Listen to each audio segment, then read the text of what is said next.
तो फिर ये लोग जो हैं, जो गले में भगवा गमछा डाल के जो एक धर्म को बदनाम करते हैं इस तरीके की हरकत करके, तो या तो आप उन पर कार्रवाई कीजिए, या फिर आप उनको कोई दूसरा रोजगार दीजिए जिससे वो अपनी आजीविका कमा सकें। एग्जैक्टली जैसे सपोज कीजिए मंदिर के बाहर आप नहीं लगवा सकते, चलिए मान लीजिए मुस्लिम कोई वहाँ पर नहीं बेचेगा, तो आप ऐसा कोई मार्केट बनाइए जहाँ पर सब हो।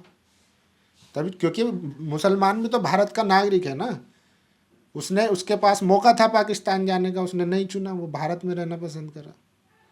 तो ये चीज़ें समझनी होगी। और ये जो आज भारत की जो इमेज दुनिया भर में जा रही है, जो वीडियोस बाहर निकल के जा रही है सोशल मीडिया पर, आप देखेंगे भले ही जो मेन स्ट्रीम मीडिया है वो ना बताए, लेकिन जो सोशल मीडिया के थ्रू जा रही हैं, जो बड़े बड़े जर्नलिस्ट हैं, जो पत्रकार हैं, अल जजीरा, BBC, CNN, वो लोग बाकायदा रिएक्शन देते हैं।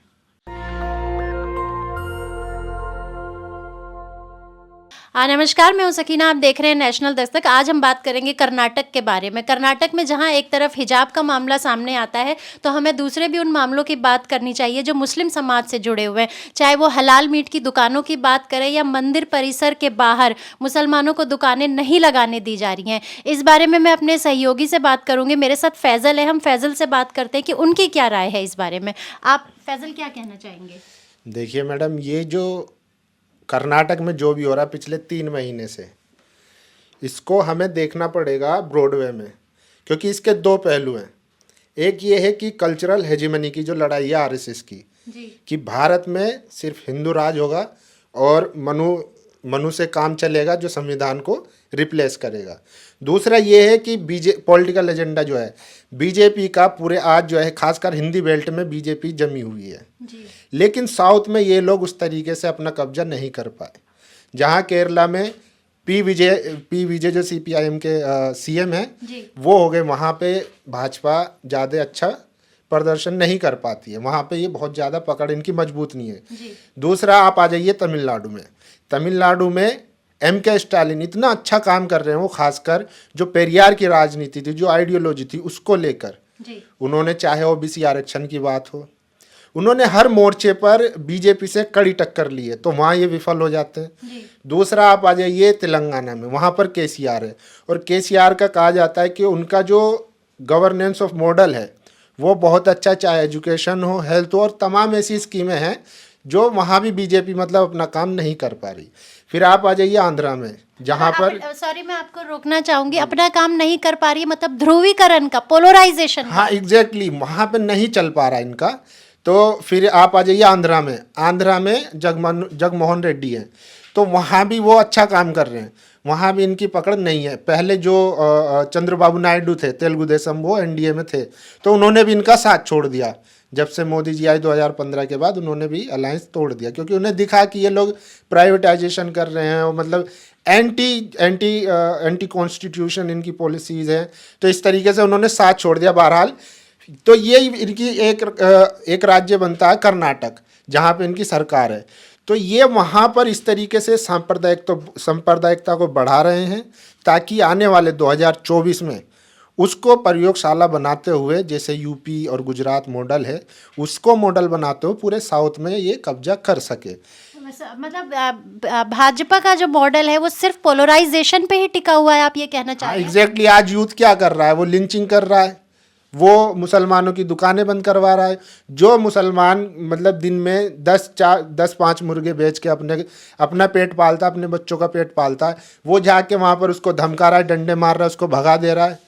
तो ये क्या है? ये पोलराइजेशन ही है। और ये देखने के बाद जो सभ्य सोसाइटी, सो कॉल्ड सभ्य सोसाइटी बनती है, यानी कि जो सवर्ण मिडिल क्लास हिंदू हैं, उनको इन चीज़ों से राहत मिलती है, उनको उनकी आत्मा को शांति मिलती है कि हाँ मुसलमान टाइट है, जो मोदी जी और योगी जी की सरकार में लगातार देखने को मिल रहा है। वो इसी बात से संतुष्ट है। बाकी महंगाई कितनी हो जाए या हमारी इकोनॉमी कितनी गिर जाए, उससे कोई मतलब नहीं है। उनको लग रहा है कि मोदी जी एक ऐसे नेता है जो भारतीय हिंदुओं को बहुत दिनों बाद मिला है, और उनका तोड़ कोई नहीं है। और आने वाले दिनों में लेकिन मैं आपको रोकना चाहूंगी फैजल, आप अगर भारतीय हिंदू हृदय सम्राट की बात करते हैं जो मोदी जी को कहा जाता है, लेकिन अगर हम इकोनॉमिक्स की बात करें या हम जीडीपी की बात करें, अपनी ग्रोथ की बात करें, तो हम बहुत पीछे चले गए हैं। तो क्या सवर्ण समाज की अगर बात करते तो उनको ये सब नहीं चाहिए? एग्जैक्टली वो मैं भी तो यही कह रहा हूँ। देखिए, समाज जो एलिट क्लास है वो क्या है, वो वेल सेटल्ड है, उनके बच्चे बाहर जाके पढ़ते हैं ऑक्सफोर्ड और दुनिया भर में। लेकिन जो SC ST OBC है, जिनको धर्म के नाम पर उनको भड़काया जा रहा है या समाज में फूट डालो राज करो की राजनीति जो ये लोग करते हैं। आज SC ST खासकर OBC जो समाज है वो सबसे ज़्यादा जो है सांप्रदायिक राजनीति के समर्थन में। यूपी में भी आपने देखा होगा, लोगों ने तमाम बातें करी, अखिलेश आ रहे हैं, ये है वो है, किसान आंदोलन का असर है, लेकिन देखने को क्या मिला? योगी जी आए, पूर्ण बहुमत से आए। हालांकि वो बात अलग है कि EVM में हेरा फेरी या जो भी था, लेकिन ये है कि आज भी जो OBC समाज है वो समर्थन में है। वो भी यही चाहता है कि मुसलमान की चूड़ी टाइट हो, जिसका नतीजा ये है कि ना तो पेट्रोल पे बात हो रही है, ना महंगाई पे बात हो रही है, ना गैस पे बात हो रही है।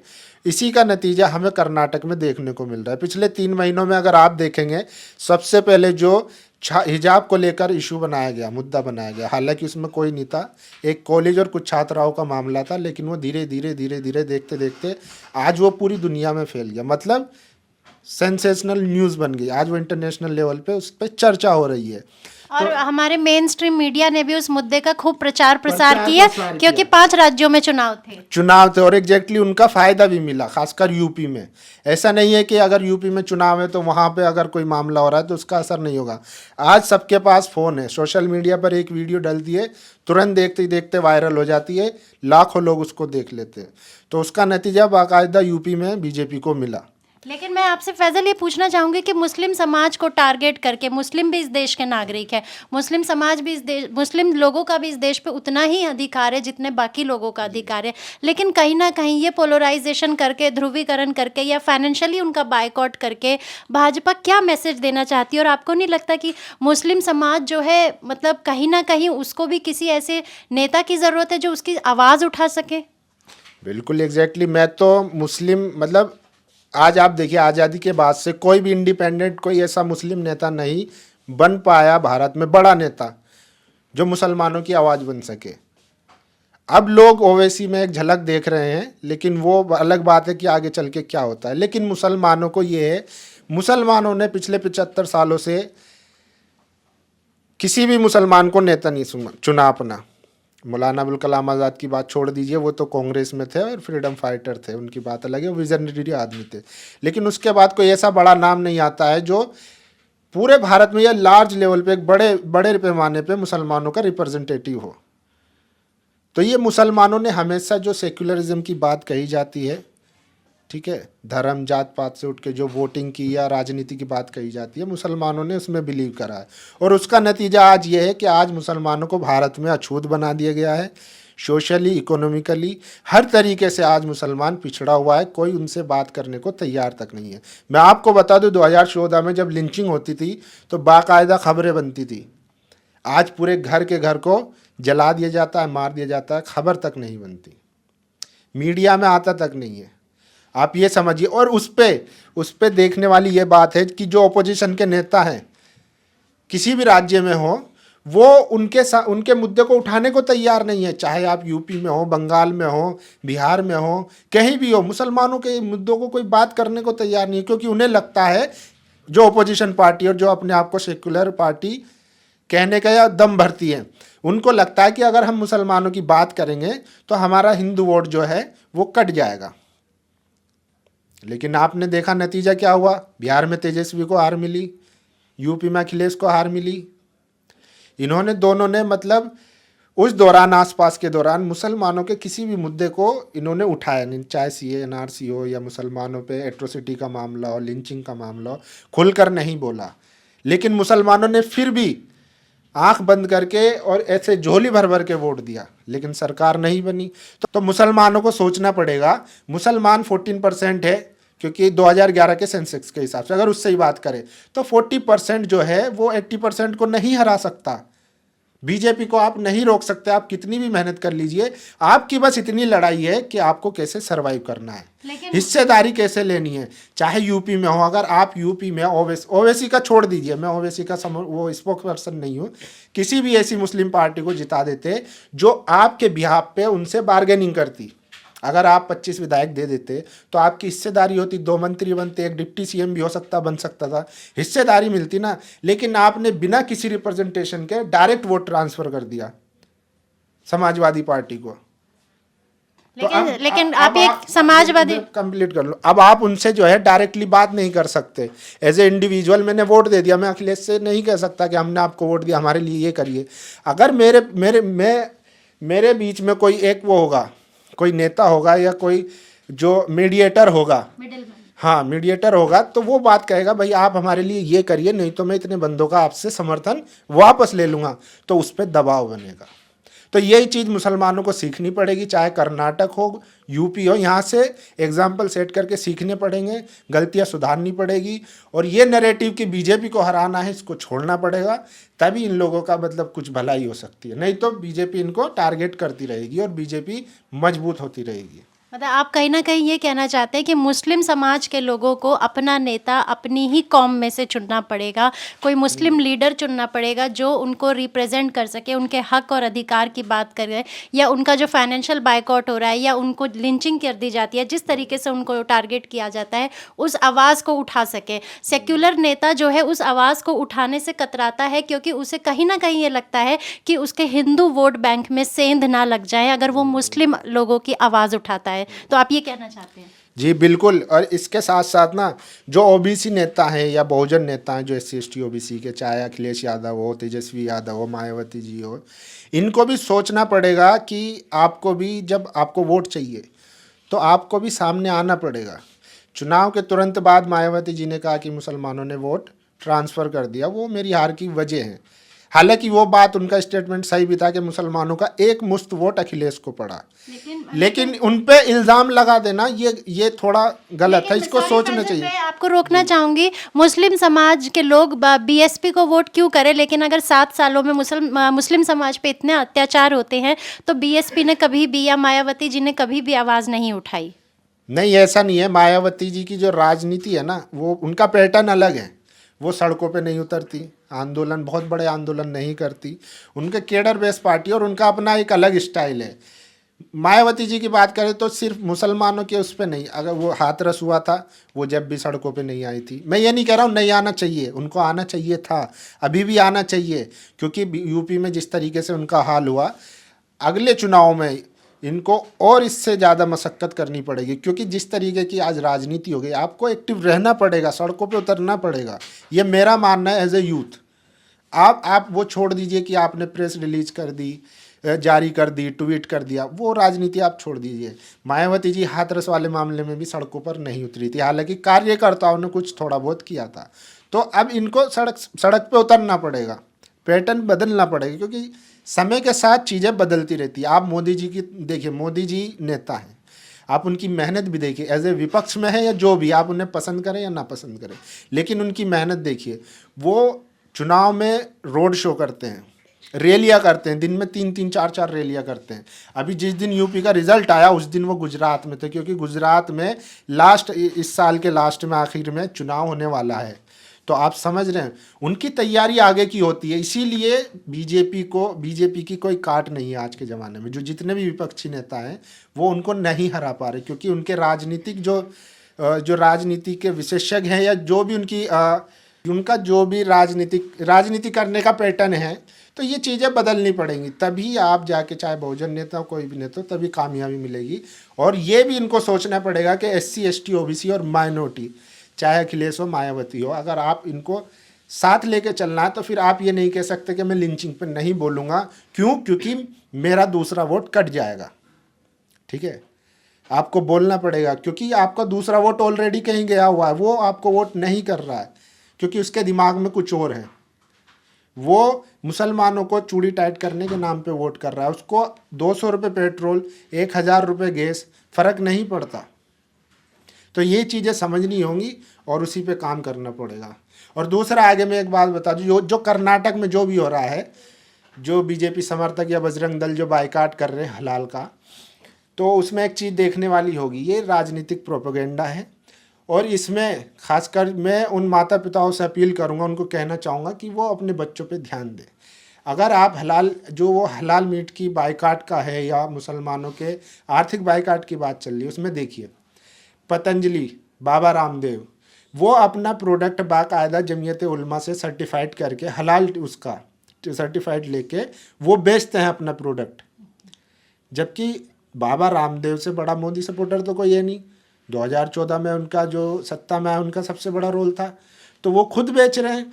प्लस भारत का जो यहाँ से जो भारत के प्रोडक्ट्स हैं जो गल्फ़ कंट्रीज़ में एक्सपोर्ट होते हैं, तो गल्फ़ कंट्रीज़ में वो बाकायदा देखते हैं कि हलाल है या नहीं है, सर्टिफाइड देखते हैं। मैं बीफ की बात नहीं कर रहा हूँ, और भी चीज़ें हैं जो प्रोडक्ट हैं वो बाकायदा देखते हैं कि हलाल है या नहीं है। अगर आप यही ट्रेंड आज, क्योंकि इंटरनेट का ज़माना है, ग्लोबल दुनिया एक विलेज बन चुकी है, यहाँ की खबर वहाँ पहुँचने में ज़रा सी देर लगती है। सपोज़ कर्नाटक की जो वीडियोज़ आ रही हैं मुसलमानों के मीट की दुकान बंद करने की, रेस्टोरेंट में घुस के उनको मारने की, हलाल काम की बायकाट की, तो ये वीडियो जब बाहर जाएंगी खासकर गल्फ़ कंट्रीज़ में, तो आप सोचिए वहाँ पर जो भारतीय नागरिक है जिसका परिवार यहाँ पर रह रहा है और उसका माता पिता बड़ा भाई कोई वहाँ गल्फ़ कंट्रीज़ में रह के पैसे कमा रहा है, वो अपने घर वालों का पेट पाल रहा है, जब वहाँ पर रिएक्शन होने लगेगा कि आप लोग ऐसे भारत में कर रहे हैं, मुसलमानों को गाली दे रहे हैं या वैसा जो भी है, गल्फ़ कंट्रीज़ में हो सकता है क्योंकि बाय नेचर है वो, तो उसका क्या असर पड़ेगा आप सोचिए। आपको पता है जो मुस्लिम कंट्रीज़ हैं वहाँ पर काफ़ी सारे नॉन मुस्लिम भारतीय जो है वहाँ पर रह रहे हैं और उनका वेल सेटल बिजनेस है, होटल चलाते हैं, ठीक ठाक वो लोग कमा रहे हैं, अच्छे से ज़िंदगी बसर कर रहे हैं। लेकिन बीजेपी अपने राजनीतिक फ़ायदे के लिए लाखों करोड़ों ऐसे परिवार हैं जिन पर असर पड़ सकता है। तो ये चीज़ भी देखनी पड़ेगी, सिर्फ ये नहीं कि हाँ हमें बायकाट करना है, ये करना है, वो करना है, एक राजनीतिक एजेंडा है उसी को आप फॉलो करे जा रहे हैं, तो आपसे दूसरे लोग भी मुतासिर हो सकते हैं। इन चीज़ों को भी देखना पड़ेगा, नहीं तो फिर फ्यूचर भारत का आप समझ सकते हैं कैसे किन हाथों में है। आप ये कहना चाहेंगे कि कहीं ना कहीं ये जो नेगेटिव माहौल होता है या जो ये पोलराइजेशन होता है या एक खास कम्युनिटी को टारगेट किया जाता है, इस तरह के जो हालात यहाँ पे पैदा हो रहे हैं, कहीं ना कहीं ये खबरें बाहर भी देखी जाती होंगी। सोशल मीडिया का ज़माना है, हम किसी भी खबर को रोक नहीं सकते हैं आगे बढ़ने से, तो इसका इम्पैक्ट हमारी देश के ऊपर भी पड़ेगा, इकोनॉमिकली भी पड़ेगा। इकोनॉमिकली भी पड़ेगा और जो हमारी फॉरेन पॉलिसीज़ हैं उस पर भी फ़र्क पड़ेगा। सपोज़ कल को अगर सऊदी अरब कह देता है कि हम भारत से इंपोर्ट एक्सपोर्ट का बिज़नेस नहीं करेंगे, तो फिर आपकी क्या पॉलिसी होगी? या तो आप इन पे कार्रवाई करिए, जो मुसलमानों को मार रहे हैं उनका मीट की दुकान बंद करवा रहे हैं, जो एक गरीब आदमी ठेला लगाकर गोश्त बेचकर अपने परिवार का पेट पाल रहा है, ये तो है नहीं, इल्लीगल है। लीगल है तभी तो वो बेच रहे हैं, सरकार ने परमिशन दे रखी है, संविधान ने परमिशन दे रखी है, तभी वो बेच रहे हैं, खा रहे कमा रहे हैं। तो फिर ये लोग जो हैं जो गले में भगवा गमछा डाल के जो एक धर्म को बदनाम करते हैं इस तरीके की हरकत करके, तो या तो आप उन पर कार्रवाई कीजिए या फिर आप उनको कोई दूसरा रोजगार दीजिए जिससे वो अपनी आजीविका कमा सकें। एग्जैक्टली जैसे सपोज कीजिए मंदिर के बाहर आप नहीं लगवा सकते, चलिए मान लीजिए मुस्लिम कोई वहाँ पर नहीं बेचेगा, तो आप ऐसा कोई मार्केट बनाइए जहाँ पर सब हो, तभी, क्योंकि मुसलमान भी तो भारत का नागरिक है ना, उसके पास मौका था पाकिस्तान जाने का, उसने नहीं चुना, वो भारत में रहना पसंद करा। तो ये चीज़ें समझनी होगी। और ये जो आज भारत की जो इमेज दुनिया भर में जा रही है, जो वीडियोस बाहर निकल के जा रही है सोशल मीडिया पर, आप देखेंगे भले ही जो मेन स्ट्रीम मीडिया है वो ना बताए, लेकिन जो सोशल मीडिया के थ्रू जा रही हैं, जो बड़े बड़े जर्नलिस्ट हैं, जो पत्रकार हैं, अल जजीरा, BBC, CNN, वो लोग बाकायदा रिएक्शन देते हैं ट्विटर पे, वो लोग देते हैं रिएक्शन, ट्वीट करते हैं। अभी मैं हाल ही में एक वाक़या बताऊं आपको, राना अयूब को US में शायद अमेरिका में कहीं पे लेक्चर था उनका जर्नलिज्म पे लेके, फ्रीडम ऑफ जर्नलिज्म, उनको बुलाया गया, लेकिन आप देखिए सरकार का रवैया देखिए कि जब वो एयरपोर्ट जाने वाली थी, ED का नोटिस आ जाता है, उनको एयरपोर्ट पे रोक दिया जाता है और बाहर उनको जो प्रोग्राम था वहाँ जाने नहीं दिया जाता। आप क्योंकि उनका नाम राना अयूब है, इसीलिए एग्जैक्टली क्योंकि उन्होंने मोदी के खिलाफ गुजरात फाइल लिखी और वो लगातार सवाल कर रही हैं सत्ता से, इसीलिए। और प्लस उसके ऊपर से एक वो मुस्लिम महिला है और पत्रकार है, वोकल पत्रकार है, वो सत्ता से सवाल करती है, इसीलिए उनको टारगेट किया जा रहा है। उसके पीछे ईडी का नोटिस भेजना, उनको नहीं जाने देना और मानसिक दबाव बनवाना और आईटी सेल के थ्रू उनको मेंटली हैरेस करना, रेप थ्रेट्स देना और उनको उनकी आइडेंटिटी को लेके उनको गालियां बकना, तो ये तमाम चीज़ें हैं, ये लोग देख रहे हैं। तो जो राणा यूब का इंसिडेंट हुआ, वो उसकी जब खबरें बाहर गई तो वो एक अच्छी इमेज नहीं गई, क्योंकि वहाँ के जो पत्रकार हैं, जो संस्थाएं हैं जो पत्रकारिता को प्रमोट करती है, उन्होंने भी कमेंट करा, रिएक्ट करा और इसको निगेटिव एक इमेज बनी। तो ये चीज़ें सब हमको देखनी पड़ेंगी। जो खबरें यहाँ से निकलेंगी तो उनका असर जो भारतीय बाहर रह रहे हैं विदेशी कंट्रियों में, चाहे गल्फ कंट्रीज़ हो या अदर कंट्रीज़ हो, वहाँ पर उनको इसका असर झेलना मतलब देखने को मिलेगा। उनके सामने ये चीज़ें आएगी, आज नहीं कल, कल नहीं परसों उनके चीज़ें सामने आएगी। तो ये चीज़ें समझनी पड़ेगी। कहीं ना कहीं आपने फैज़ल की बात सुनी और आप हमें ज़रूर बताएं कि आप फैज़ल की बात से सहमत हैं या असहमत हैं। कमेंट बॉक्स में अपने कमेंट ज़रूर करें। कहीं ना कहीं वो कहना चाहते हैं कि धर्म, हिंदू मुसलमान की राजनीति ज़्यादा ज़रूरी है, महंगाई, बेरोज़गारी, शिक्षा की बात ज़्यादा ज़रूरी है। तो आप अपने राय ज़रूर हमें कमेंट बॉक्स में बताएं और ये भी ज़रूर बताएं कि जो भी कुछ हमारे भारत में इस टाइम पे एक ख़ास कम्युनिटी को टारगेट करके किया जा रहा है, अगर इसका इंटरनेशनल इफ़ेक्ट होता है तो आप इस बारे में क्या सोचते हैं? अपनी राय हमें ज़रूर बताएं और हमारे चैनल को सब्सक्राइब करें। Thank you. नेशनल दस्तक की आपसे गुजारिश है कि अगर इसको बचाना चाहते हैं तो नेशनल दस्तक को सब्सक्राइब करने के लिए रेड कलर के सब्सक्राइब बटन को दबाएं, फिर बेल आइकन की घंटी दबाएं। नेशनल दस्तक को बचाने के लिए बहुत ज़रूरी है कि हर खबर को शेयर करें, लाइक करें, कमेंट जरूर करें।